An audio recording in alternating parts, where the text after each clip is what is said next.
सातारा जिल्ह्यामध्ये या 15 दिवसातली ही दुसरी घटना आहे जिथं डॉक्टर महिलेने आत्महत्या केली आहे आणि आत्महत्या करताना ज्या पोलिसांनी वारंवार लैंगिक अत्याचार केला किंवा पोस्टमॉर्टम रिपोर्टसाठी जो आहे तो दबाव आणला अशा पद्धतीचे आरोप पोलिसांवर आहेत। त्या मुलीचा तर जीव गेला, परंतु सातारा जिल्ह्यामध्ये सासपडे गावामध्ये पोलिसांच्या चुकीमुळे 15 दिवसापूर्वी अशाच एका 13 वर्षीच्या मुलीची जी आहे ती हत्या झाली होती। कारण 2013 साली त्याच आरोपीने एका मुलीची जेव्हा हत्या केली तो तपास पोलिसांनी नीट केला नव्हता।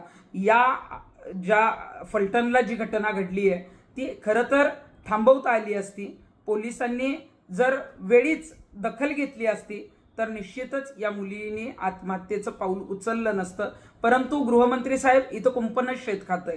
आपण दिवाळीमध्ये लाडक्या बहिणीचा योजनेचा हप्ता कदाचित दिला असेल, परंतु लाडकी बहीण कायमस्वरूपी सुरक्षित राहिली पाहिजे यासाठी आपण काय करताय? आपण या पोलिसाला तात्काळ निलंबितही केलं, परंतु गुन्हा जर आज सकाळी दाखल झालाय तर ताबडतोब पोलीस अधिकारी फरार कसे काय झाले? मग त्यांना पोलिसांनीच अभय दिलंय का? पोलिसांनीच काही गोष्टी त्यांना पळून जायला सांगितल्या का? या आरोपींना ताबडतोब अटक तर झालीच पाहिजे, पण ताबडतोब शिक्षाही होणं गरजेचं आहे।